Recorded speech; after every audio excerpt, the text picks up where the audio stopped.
Welcome to my favourite part of the bush. This is the Mapleton Rainforest, and I'm in the 2014 Colorado 7. And I'm going to find out just what the difference is between this model and last year's. So you check that out while I go have some fun.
You know, it's pretty wet, but it's really only about 22 degrees Celsius. So I'm not exactly freezing. In fact, I'm having quite a bit of fun.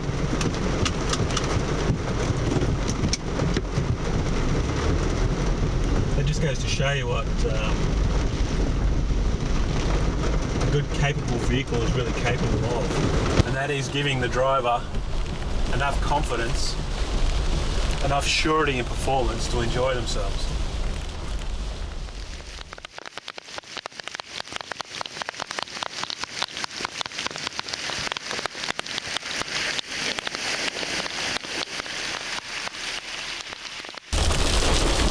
Of course, this is nothing compared to what you can actually do in a vehicle like this,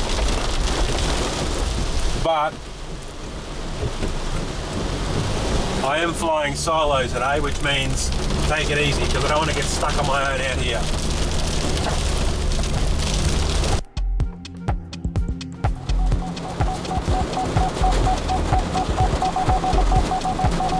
Did I mention that the sign of this trail said drive weather access only? Not sure if I mentioned that. Let's see how we go up this hill, eh?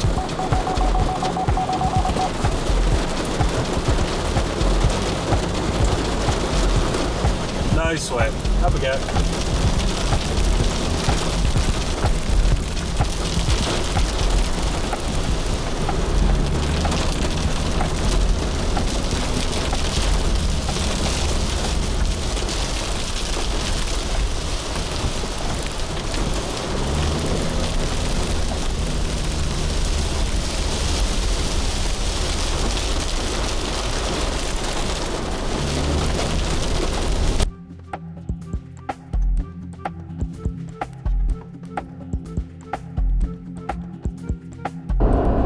That's the end of our time with the 2014 Colorado 7.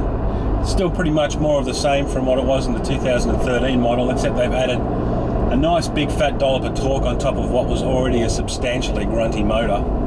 But they've also added the miling system, which now sits in the still same grey interior that was in the previous model.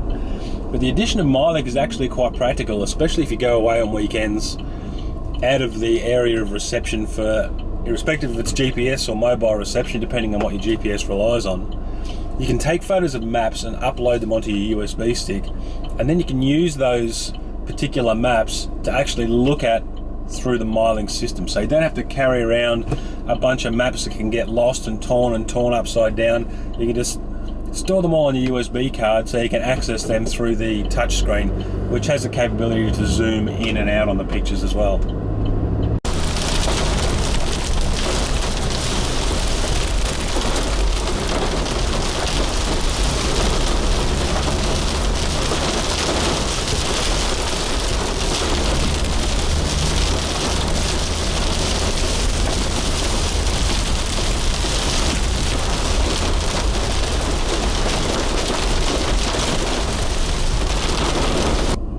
So the other features of the 2013 model still remain. So it has the folding rear seats in the third row, which are a pretty good size for kids. I know my kids, once they got in them, they didn't want to get out of them. They have the additional air conditioning control on the roof here for the second and third rows, so they actually get really good ventilation. They can keep cool in the back there.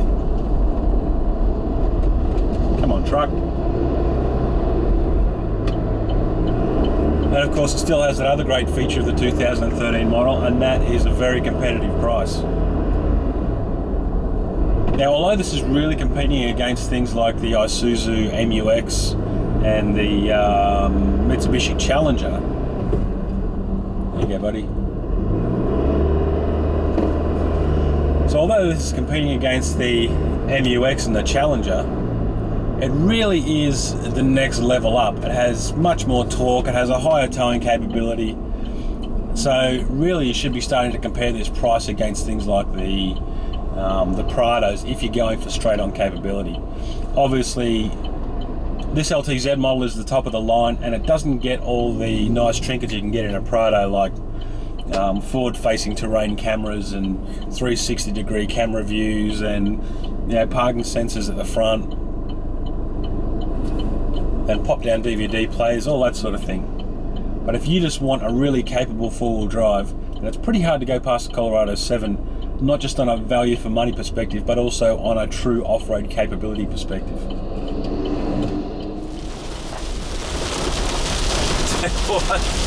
Doesn't matter how old you get, it's always fun to play in puddles.